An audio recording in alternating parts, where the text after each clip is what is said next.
Shaddai, Santo de Israel, luz do mundo.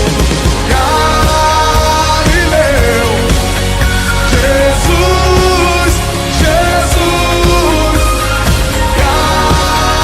Galileu, Jesus, Jesus. Galileu, Jesus, Jesus. Olá, meus queridos amigos, irmãos, seja você de qualquer religião, Deus possa te abençoar grandemente neste momento. Para mim é um prazer estar aqui falando com você. Quero dizer para você que você é importante para mim, você é importante para Deus. E eu convido você nesse momento a mais uma reflexão bíblica dentro das Escrituras Sagradas. Nós queremos chamar a você a atenção sobre um tema, que nós temos feito aí uma sequência de temas sobre a unicidade de Deus. Sim, unicidade de Deus. Quero dizer para você que se você é um teólogo aprofundado, esse áudio não é para você. Por que lhe digo isso? Simplesmente porque você já tem um conhecimento vasto das Escrituras, provavelmente tem as suas convicções, as suas linhas teológicas, então esse é um estudo para pessoas que estão procurando o seu caminho dentro das Escrituras Sagradas, dentro do Evangelho. Então esse tema para você pode se tornar um tema enfadonho, ou pode ser um tema que você não goste muito. Então, fique se você sentir a vontade para ficar. Correto? Nós vamos começar a falar sobre, eu falei anteriormente, sobre Jesus como o Rei, o único Rei, Deus como seu Rei, e fazendo a analogia a Cristo, comparando a Cristo. E hoje nós vamos falar sobre o tema Pai. Deus, Pai, do Velho Testamento. Existem muitas controvérsias acerca do nascimento de Cristo, por exemplo, e nós perguntamos, quem foi o pai de Jesus? Porque a Bíblia fala que Jesus foi gerado pelo Espírito Santo, logo o pai de Jesus seria o Espírito Santo, dentro da configuração da ideia original e tradicional da Trindade. A Trindade, ela se constitui como Pai, Filho e Espírito Santo. Algumas linhas de raciocínio da ideia da Trindade, como não se há um argumento bíblico teológico firme dentro das Escrituras Sagradas, percebo que a linha trinitariana teológica, que para mim não existe teologia e Trindade na mesma sentença, entretanto, vamos dizer assim, que existiria possibilidade de existir essas duas situações, porque eu não vou estudar a idolatria, então isso seria um outro nome, uma outra logia, não tel, seria outra logia. Perdão, meus queridos, vocês vão ouvir várias vezes eu tossi, que eu estou numa crise de asma, e a cachorrinha também, da vizinha, vai continuar latindo, porque ela gosta de interromper cada vez que eu faço um áudio. Então, assim, voltando ao tema, então, o estudo durante o Velho Testamento, algumas linhas estão perdendo argumentos, porque, e eu até, de certa forma, dou o meu reconhecimento à legitimidade do estudo deles, porque eles acabam vendo e concordando que, por exemplo, o plural do Velho Testamento, lá de Gênesis, realmente muitos trinitarianos concordam que ali não é um plural de pessoas, e sim de majestade, é o Elohim, e esse Elohim, ele está ligado diretamente ao sentido do Deus que sempre existiu, do autoexistente, do eterno, melhor assim, colocando para o entendimento, aquele que não tem começo, meio e fim, aquele que já era, aquele que é o que você precisa que ele seja. Não no sentido de gênio da lâmpada, né? Mas ele é o que é. Eu sou o que sou. Eu sou o que eu me manifesto para você. Se eu preciso usar uma sarça para chamar sua atenção, eu vou usar. Se eu preciso abrir o mar vermelho para cumprir uma promessa minha, eu irei abrir. Se eu preciso fazer o sol parar para que a guerra, o meu povo vença a guerra, no caso de Josué, eu vou parar o sol. Então, amados, ele é o autoexistente. Muitas linhas teológicas da Trindade afirmam exatamente o que eu estou falando quando se tem pessoas com idoneidade e verdadeiras estudando sem distorcer as escrituras, ok? Então vamos lá. Mas você também é convidado a ficar aqui, né? Mesmo que você tenha um conhecimento mais profundo, se está te interessando, seja bem-vindo. Nós hoje vamos falar, mas antes de falarmos sobre esse tema pai, eu já tinha até feito um áudio, mas ficou grande, ficou corrido, ficou muito ruim. Vou fazer de 2 etapas, se for o caso. Primeira e segunda parte. Vamos falar alguns termos técnicos que muitos usam contra digamos entre aspas assim, contra os meus argumentos. Primeiro, falam sobre a hermenêutica. Irmão, você não está usando a hermenêutica. Meu querido, hermenêutica significa técnica que tem por objeto a interpretação de textos religiosos ou filosóficos, correto? Qual o mal de se interpretar a Bíblia? Nenhum, contanto que essa interpretação não se torne uma heresia. E quando eu pego um texto, um tema, como vamos fazer agora, e vamos navegar na Bíblia sobre outros vários textos, isso não se chama isolar versículo. Isolar versículo é quando você pega um versículo e fica só nele, e aquele versículo ali, ele não tem outros para afirmar a sua fé e os seus argumentos. Mas quando você tem inúmeros versículos provando a cadeia temática pela qual, por exemplo, nós vamos seguir, então você ali tem uma base bíblica e uma hermenêutica sobre a própria Bíblia. Ou seja, melhor te explicando, interpreto a Bíblia pela própria Bíblia. A Bíblia se interpreta. Então é praticamente isso que nós vamos fazer nesse momento. Então eu quero que você entenda que hermenêutica é a técnica da interpretação de textos religiosos ou filosóficos, não só religiosos. Exegeses, estudo, investigação. Então o que nós vamos fazer aqui seria mais uma exegese do que uma hermenêutica. E a palavra distorcer, como muitas das vezes nós somos acusados, porque essa semana eu fiquei frustrado porque eu conversei com um colega de trabalho que é assembleiano e ele infelizmente não representou bem os irmãos assembleianos, porque ele, quando estava lendo Gênesis 1:26, ele falou: você está lendo um texto isolado. Bom, o melhor texto que os trinitarianos usam, né, para dizer que ali é a Trindade, eles estavam falando que eu estava distorcendo o versículo, né? Perdão pela risada, meu amado, mas realmente foi até cômico.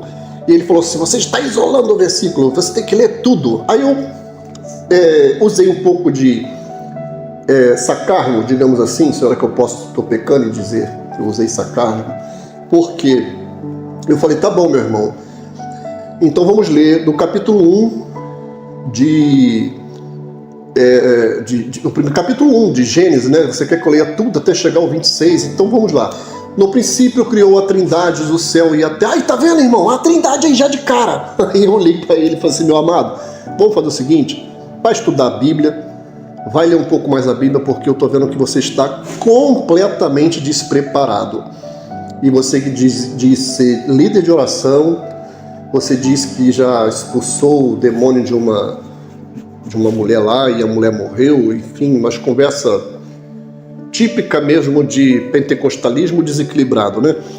Mas enfim, irmãos, perdão, mais uma vez pela tosse, mas eu não vou dar pausa cada vez que eu tossir, porque eu estou realmente com uma crise de tosse asmática. Então, seguindo, distorcer, amado, na verdade, é quando você pega, por exemplo, um versículo assim: o Senhor é o meu pastor e nada me faltará. E na hora que eu for interpretar esse versículo, eu dizer assim: o Senhor é meu pastor e todos os bens materiais, todo o conforto que a riqueza pode me dar, não me faltará. Eu estou distorcendo um versículo, porque há um contexto a ser compreendido, sim, em cima do Salmo 23. Né? Então eu pego um versículo e isolo ele. Vou lá e falo: e Caim matou Abel. Bom, irmãos, Caim matou Abel, então vamos matar aquele irmão sem vergonha que dá uma oferta maior. Porque eu isolei aquela parte ali, uma oferta melhor, e quando o irmão for melhor do que você, mate ele. Então eu estaria fazendo uma heresia macabra em cima de um texto isolado. Então eu acho que deu para compreender essa introdução antes da gente entrar no estudo bíblico, correto? Por isso que eu falei que realmente vai ficar um estudo bem extenso, porque eu não posso fazer isso corrido. Já tenho 11 minutos de estudo só na introdução. Então vamos lá. Vamos abrir nossas Bíblias aí, você em casa aí, ouvinte. Vamos primeiro orar, né? Que eu acabei entrando sem orar. Senhor nosso Deus, como sempre te pedimos a sua orientação. Aqui não somos nada, Senhor. Somos pó, somos cinza e precisamos da luz do teu Espírito Santo. Aqui não é o pastor André, aqui não é o irmão fulano nem ciclano. Aqui quem fala mais alto é a tua palavra. Em nome de Jesus. Para você que está aí entrando no canal pela primeira vez, estamos aqui o canal do irmão Carlos e através do meu canal, Igreja Primitiva Virtual, Ministro do Evangelho. Eu me chamo André Luiz, sou pastor da Igreja Primitiva, com sede em São Paulo. Amém? Vamos lá. Vamos abrir a nossa Bíblia para o livro de Êxodo, quando Deus se refere ao povo de Israel como um pai, correto? Êxodo capítulo 4, verso 22. Diz assim: dirás a Faraó, assim diz o Senhor, Israel é meu filho, meu primogênito. Então aqui nós vemos Deus se colocando como o pai do povo, na época conhecido como povo hebreu. Israel é o meu primogênito. Não é a primeira vez, acredito eu. Existe aproximadamente 15 passagens dizendo sobre Deus ser o pai, né? Mas nós vamos às principais. Eu separei algumas aqui. Deuteronômio 32:6. No mesmo livro, você vai desfolhar um pouco mais à frente até o 32. E nós vamos ler o versículo 6. 32:6. Deve ser esse mesmo. Não, perdão, meu amado. É Deuteronômio, me desculpe. Não é o livro, não é o Êxodo, é Deuteronômio 32. Seria, no caso, você está em Êxodo, Números, Deuteronômio. Seriam 2 livros à frente, tá bom? Então vamos lá. 2 livros à frente. Deuteronômio 32:6. Agora sim. É assim que recompensas ao Senhor, povo louco e ignorante. Não é ele teu pai que te adquiriu e te fez estabelecer? Aqui no versículo Deus chama o povo, Moisés, no caso, o cântico de Moisés, ele apresenta a Deus como o seu pai. Você quer saber por que chamou o povo de ignorante? Leia o texto todo. Uma cajadada firme. Vamos agora para Isaías 64, profeta Isaías 64:8. Nós estamos aqui dando passagens, fazendo uma exegese, tá?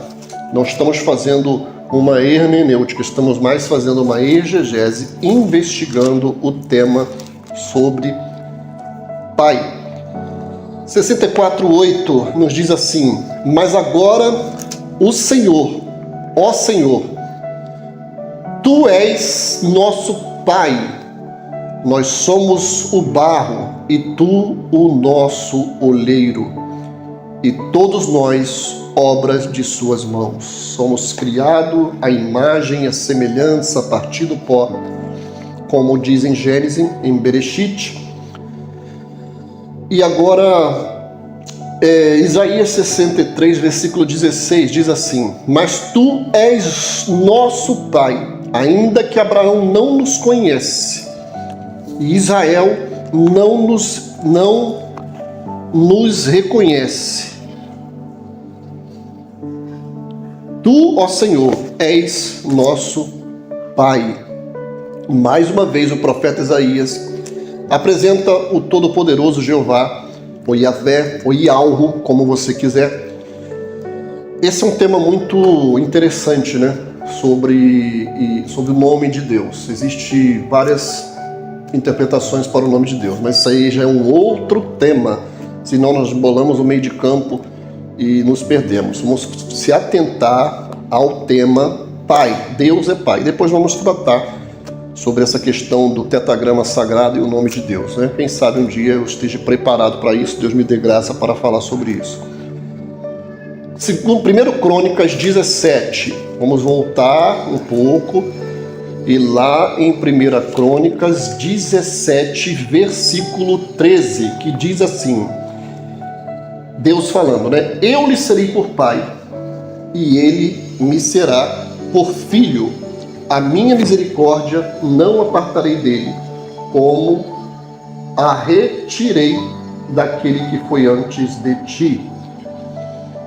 Querido, nós estamos lendo os versículos. Se você quiser ler o texto todo, o capítulo todo, fique à vontade. Nós não vamos fazer isso para ganhar tempo, tá bom?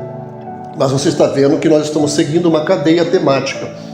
Nós estamos vendo versículo sobre versículos, e se você quer ver o contexto, até chegar a esse ponto que ele fala que ele é pai, fique à vontade. O texto está aqui para ser lido, irmão. A Bíblia está aí para ser lida.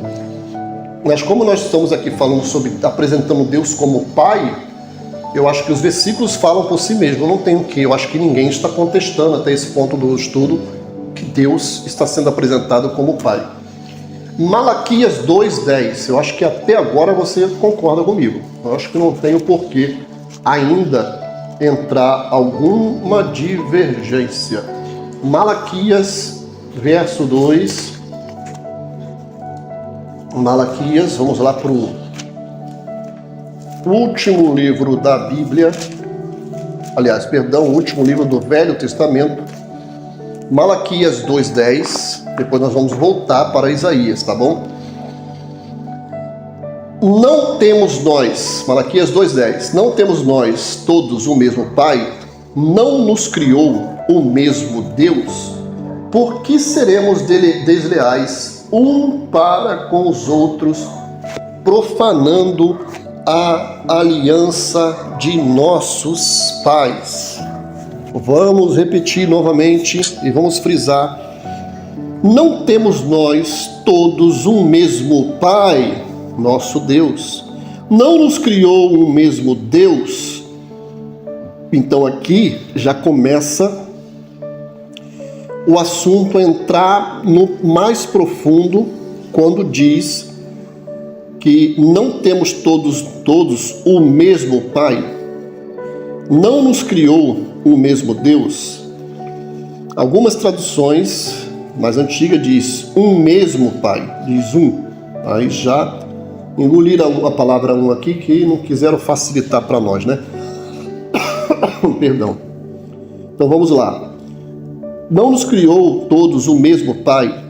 Não nos criou o mesmo Deus? Então aqui começa a ficar um pouco mais estreito a situação do tema de Pai, né? Aqui nós já descobrimos que Deus é um. né? Que ele só temos um pai. E esse pai é Jeová, ou Yahweh, ou Yahvé. Agora nós vamos para Efésios, depois voltaremos para Isaías 9:6. Efésios 4:6. Efésios está lá no Novo Testamento, tá ok? Tá bom? Para de falar tá ok, né? Que fala que eu sou Bolsonaro gosta de falar tá ok. Eu também tinha essa mania antes de conhecer Bolsonaro. Então vamos lá. Efésios, ele está depois de Gálatas, antes de Filipenses, antes de Colossenses, depois de Coríntios, depois de Romanos, depois de Hebreus. Não, perdão, o Hebreu não. É isso mesmo? Depois de Hebreus. Gálatas, 1 Coríntios, 2 Coríntios. Antes você tem o livro de Romanos. Depois você tem, antes de Romanos, você vai ter vai ter Atos dos Apóstolos. Vai lá, vai desfolhando a Bíblia até encontrar Efésios. Amém? Encontrou aí? Beleza, então vamos ler. Efésios capítulo 4, versículo 5. Há um só Senhor, uma só fé, um só batismo. Agora o 6. Um só Deus e Pai de todos. Bom, aqui eu vou parar para você, né? Vou fazer que você reflita que chegamos aqui a um entendimento bíblico, só lhe trazendo verdades e versículos de que Deus ele é Pai. E aqui agora encerramos essa primeira etapa do estudo dizendo que que existe só um Deus e Pai. Ou a Bíblia, amada, está certa ou ela está errada. Ou você concorda ou discorda. Desde o momento que você discorda com um texto, distorcer seria se eu tirasse algum sentido daqui e modificasse. Se eu falasse um só Deus e dois Pai, aí eu estou distorcendo a Bíblia. Dois deuses e um Pai, aí eu estou distorcendo a Bíblia.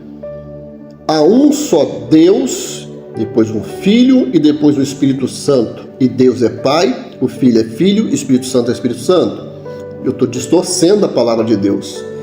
Então até agora eu não quase explanei nada em cima dos versículos. Você vê que eu estou só fazendo questão de não colocar o meu parecer em cima dos versículos. Eu estou lendo os versículos para você. Ou seja, a Bíblia está se interpretando ponto a ponto, correto? Então vamos agora, irmãos, parar por aqui, né? Efésios 4, segura essa informação. E eu quero novamente entregar sua vida nas mãos do Senhor Jesus, que todo entendimento venha sobre você e que a revelação do Espírito Santo venha sobre tua vida. Aqui, amado, ninguém é melhor do que ninguém, eu não sou melhor do que você em nada, somos apenas barro na mão do olheiro. Amém? Quem vai dar o entendimento é o Espírito Santo, tá bom? Não sou eu.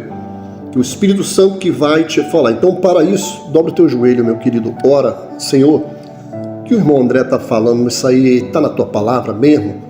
Será que eu tenho que me posicionar acerca disso? Então, vamos nessa vibe aí em oração. Senhor nosso Deus, obrigado por esse ouvinte, essa ouvinte, esse irmão, essa jovem, esse senhor, essa senhora, essa mulher, esse homem, esse adolescente. Que o Senhor possa, Senhor, tocar na vida deles. Dar o esclarecimento e o entendimento que eles precisam acerca da tua unicidade. Assim eu te agradeço por esses ouvintes, em nome do Senhor Jesus Cristo. Amados, curte aí o meu canal aí, por favor, dê um likezinho, se inscreve aí para ajudar a gente, tá bom? O canal é Igreja Primitiva Virtual, Ministro do Evangelho, e o canal do irmão Carlos pregando a palavra. Deus te abençoe rica e abundantemente e vamos na sequência. Espere um pouquinho, que Daí um pouco eu dependo dos irmãos que editam, o irmão Carlos que edita, o irmão Jonathan que também está nos ajudando. Quero agradecer eles aqui, deixar o meu muito obrigado. Amo vocês, que Deus possa abençoar o coração do irmão Carlos, que tem feito essas edições num amor, por ver o Evangelho sendo divulgado. Então que Deus abençoe o irmão Carlos, sua família, sua filhinha, sua esposa, o jovem Jonathan, que são eles que fazem essa edição. Que Deus possa abençoar cada um de vocês nesse momento, em nome de Jesus.